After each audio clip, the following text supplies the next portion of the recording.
Okay, so I've got a cup of tea, so I'm happy. And now we're looking at another bike in Les's garage, which is his Yamaha two-stroke something. So what is it? It's an RD250DX. From? 1977. Okay. Last time I saw this, it was in the corner in a bunch of boxes of rust and God knows what else. So it's been a hell of a long time. It was in a loft above my brother's garage for over 30 years. And I never had the time or the place to build it. Now I've built this workshop, I've got room to build it, so here it is. Getting through it. So when did you start do this one then? I think I started about 18 months ago. Right. And the difficult bit, as I remember, is finding the right bits to put on it, because the bits aren't easy to get hold of. As with any restoration, some parts are readily available, others aren't, so you have to scour the internet for them. Yeah. And so far then, what's happened? You've repolycoated the frame, wheels, rebuilt the forks, new chrome. Was the chrome done by Nifos? Chrome was done by Nifos in Crewe. All the powder coating was done by Triple S in Bingley. Best place in Britain. Absolutely fantastic. You've rebuilt the engine? Yeah, engine's all rebuilt. Yeah. Has it got all new pistons and rings, whatever? Everything is rebuilt inside the engine. As many as the standard Yamaha nuts and bolts as possible I've had re-zinc plated. Right, so you're not just replacing it with stainless whatever, you're just going to go there's the odd stainless nut and bolt here and there. They're original. Yeah, I see you got your old 2-point ignition. Yeah, it'll be absolutely original. Yeah. Well, you are going to change the paintwork, didn't you say? You were going to go for one colour and now you're going to go for a different colour. Original, the year this bike was out, there were 4 different paint schemes available. Yeah. And the rarest was the red one, so it's going red. In red. Yeah. While you've been doing it, and what's been the most frustrating or the most difficult thing you've had to do so far? Searching for parts that are no longer available. Yeah. That's been the worst thing. Yeah. You have to Google the part numbers and hopefully something will turn up somewhere in the world. Yeah. And once you've got that part, you then have to re-chrome or re-zinc or repaint whatever the part is before you can fit it to the bike. Yeah. In fact, I knew this already, but I've just checked and double checked. I won't show it because it's you know, we won't talk too much. But the number plate for this thing is superb, isn't it? It's spot on for what you need for a 250 Yamaha. Yeah, it's worth a fair bit, that number plate. I'm sure. I would imagine it'll add value to the bike. I'll just say it ends in 250S. Correct. Cool. Yes. Yeah. So that's pretty cool. And yeah, so again, you're doing this slowly, just like we do, because the money and time. But you're getting, it looks like to me, you're getting to the end now. Yeah, there's not much to do now. I mean, all the paintwork needs doing, which obviously the fuel tank and needs acid dipping and checking before it's painted. Where is the fuel tank? Is it? There's a tank under the bench here, under the bike itself. Oh yeah. There's another one the other side of the workshop. Okay, so there's a tank down there, the old box, the old coffin tank. Coffin tank, with the speed stripes on it. That's silver and black. As I say, you're going to go for red and black, the same as that? It's going to be similar. That's an RD250F tank, whereas the D model has slightly different graphics. Right. So that tank will be acid dipped to check it before painting. Right. I do have another tank, so I've got a choice of 2. Yeah, okay. Yeah, so one thing I forgot to mention was you struggled and had a lot of time and effort to make the new wiring loom, because you had 2 knackered wiring looms? 2 wiring looms, both damaged, and I've made 1 good loom out of the 2. Yeah, so it's basically unwrapped everything. Unwrapped the whole loom, made sure all the connections are good inside the loom. Yeah. And all these wires here were cut, and you can see where I've extended the wires to the correct length and shrink wrapped the joins. But all the colours are correct. All the colours are correct. Everything's perfectly. I just need cleaning now before connecting up. Yeah, that's cool.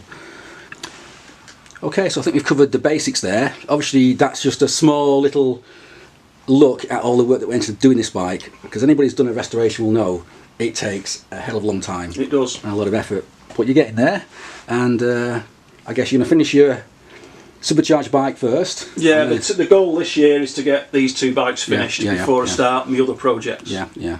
Talking of which, I cannot end this video without mentioning the other project. I put other project, which is lying, or sitting rather, quietly behind this one. So if I just zoom across there.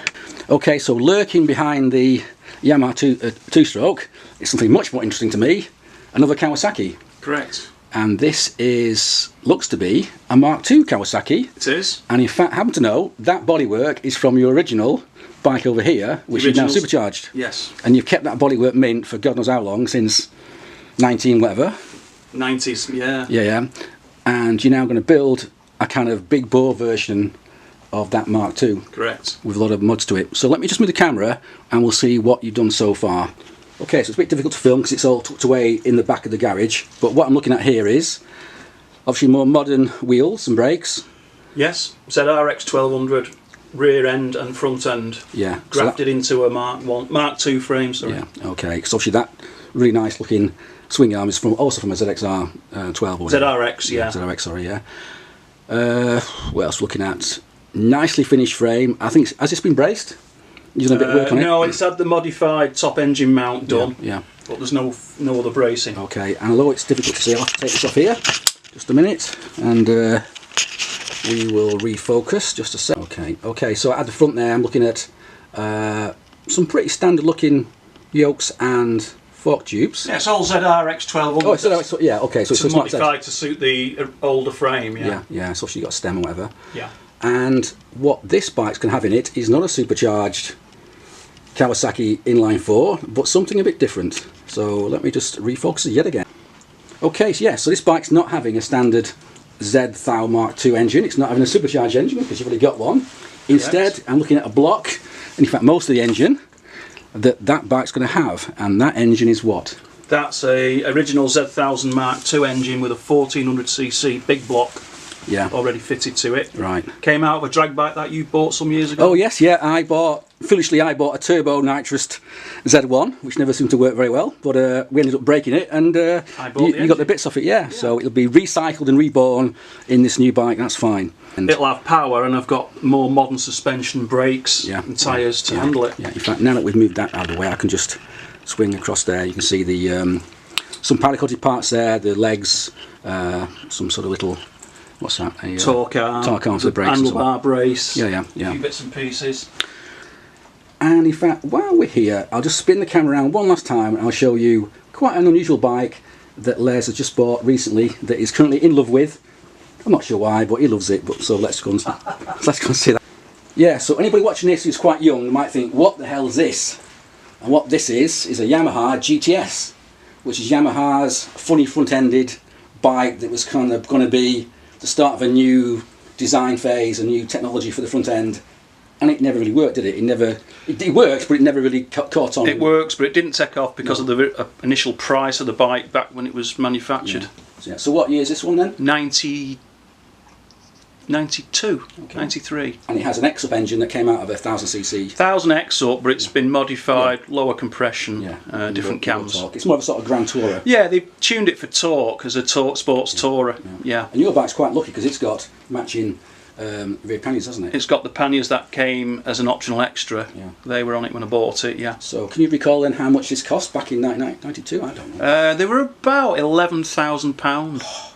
And at the time, you could go out and buy a Pan-European for £8.5. So that's how much I remember. That's how much I paid for my first Road King in '93. Yeah, and that was a lot of money, 11 grand. It was their flagship model at the time, but it just didn't catch on because of the price. I think. But you like funny front ends. You always have. I always have. Yeah. So what's this like to ride?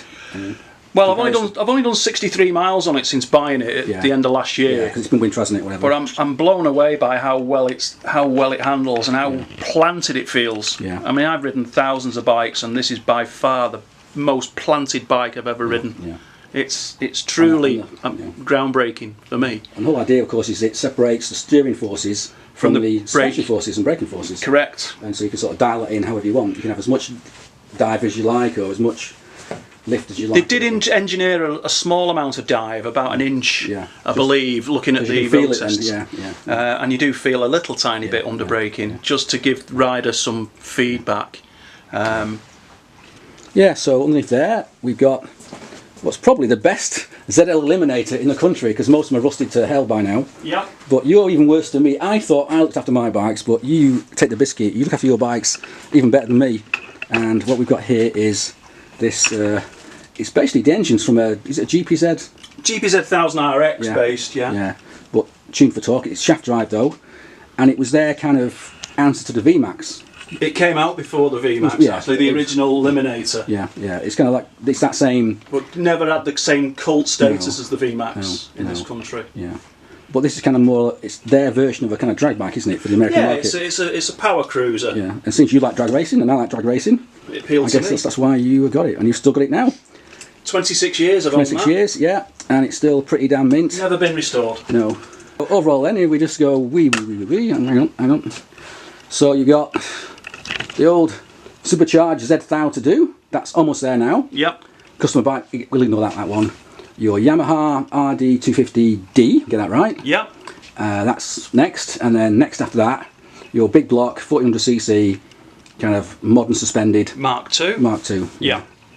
After that, no doubt there'll be something else. Two-wheel drive bike. Oh yeah, and your bloody master rotary engine thing, but we won't mention that because we'll be here all day.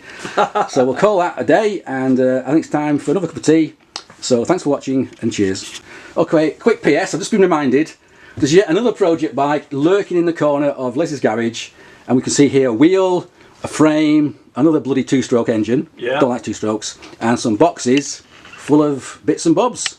And it turns out that wheel's not a standard wheel, it's a what? You say? An ARE wheel. Right, which is a replacement wheel for a... KH250. And what we're looking at here is a KH250, that's a KH250 frame.